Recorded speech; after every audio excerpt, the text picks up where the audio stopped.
A ground source heat pump is an excellent home and water heating option, using renewable energy to lower costs and reduce your carbon footprint.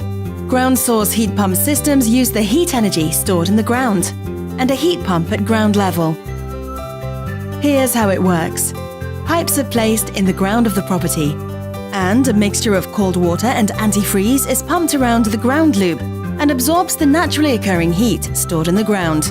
When the mixture enters the ground pump unit, the mixture is heated, which then evaporates into a gas, causing it to rise in the loop. At the top of the loop, the gas passes through a compressor, and the compression of the gas raises its temperature significantly. The hotter gas then moves on to a condenser, which captures the heat from the gas and distributes it through the home. Having released much of its heat energy through the condenser, the gas cools as it moves on to reach the expansion valve. The expansion valve lowers the pressure on the gas, further reducing the temperature and returning it to a liquid state. The cooled ground loop fluid then passes back into the ground, where it absorbs further heat energy, and the cycle continues.